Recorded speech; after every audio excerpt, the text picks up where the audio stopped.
bold statement, and I quote, "Obama blew it." Earlier, I asked Ferguson why and how the president blew it in Egypt. Well, there was an extraordinary period of flipping and flopping, which I think managed to alienate practically everybody concerned in this process. The old guard, the military in Egypt, the young people in the streets, not to mention America's other allies in the region, Saudi Arabia, and importantly, Israel, where I was last week. And I have to say the mood there at the Herzliya Security Conference was extremely negative. There was a strong feeling that the United States had no clue as to what was happening, what its policy was, and I think more importantly, what its grand strategy is. And my main point is that there really doesn't seem to be a strategy right now in Washington, D.C. for the Middle East.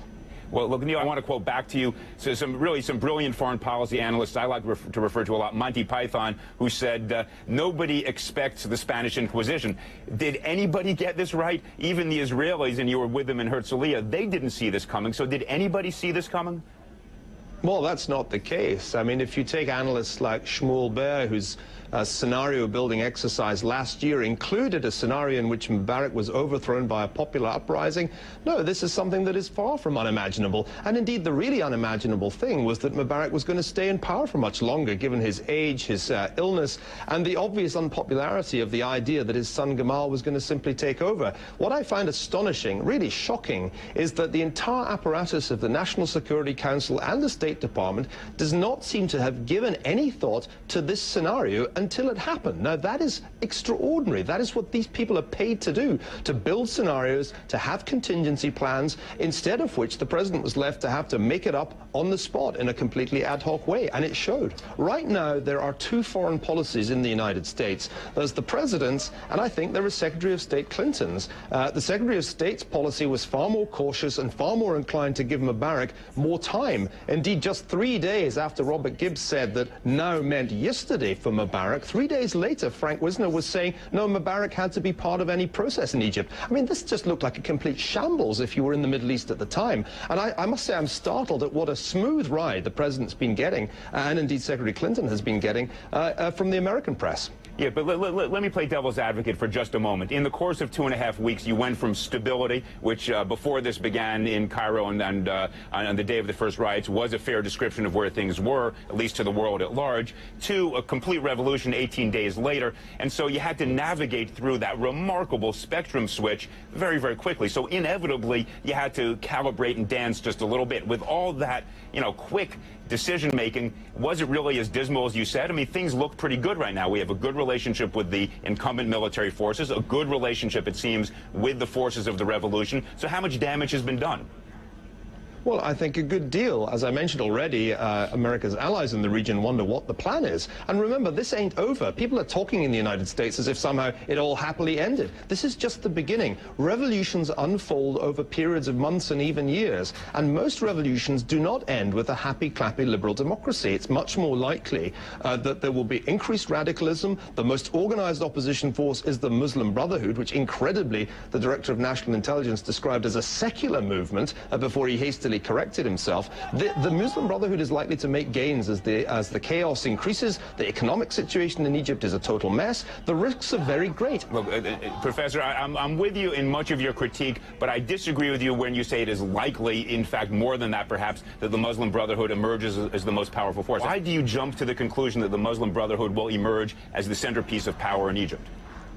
Because I'm a historian and I know what happens in revolutions. The Bolsheviks were not the dominant force in Russian politics in February of 1917, and the Jacobins were not the dominant force in French politics in 1789. But the radicals have a tendency to get the upper hand in a revolutionary process, and there are very good reasons for that. First of all, revolutionary upheavals tend to dislocate economies, and very quickly the people at the lower end of the social scale are even worse off than they were before. Food prices were already a problem, they're going to be a bigger problem.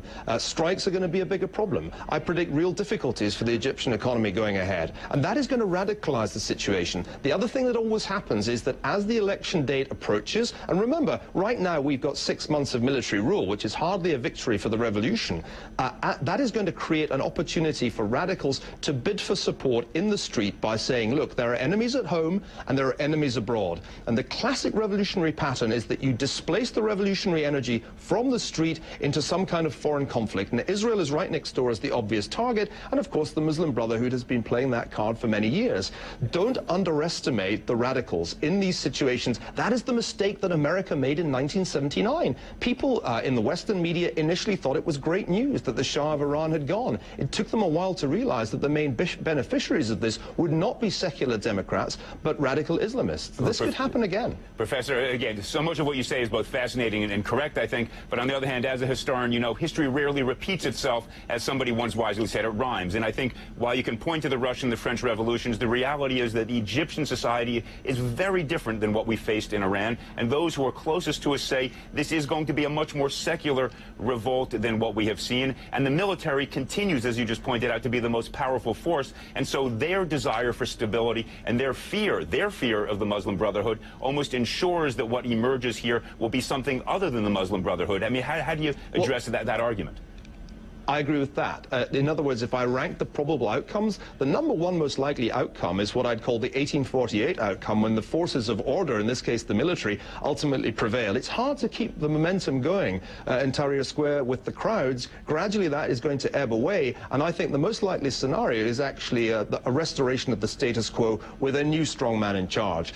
The second, I think, most likely outcome is that in the elections the Muslim Brotherhood does well and becomes part of the government and gradually begins to shift Egypt in the direction of a Sharia regime. The less likely, rather the least likely of the three scenarios is that we get something like we got in Europe, in Eastern Europe in 1989, where a secular liberal democracy prevails. And the reason I think that is not guesswork, it's just that the foundations for a liberal democracy do not exist in Egypt today. There is very little in the way of what we would call civil society. There is none of the secular organized parties that, and civil rights movements that existed in countries like Poland and Czechoslovakia. The only organized opposition, as I say, is the Muslim Brotherhood. And that's the big problem. Look also at the social structure. This is a poor country. There are low standards of education. It is not Eastern Europe 1989, as many people seem to assume. All right, Professor, thank you for joining us. Everybody should read your cover story in Newsweek. It is fascinating. Thank you.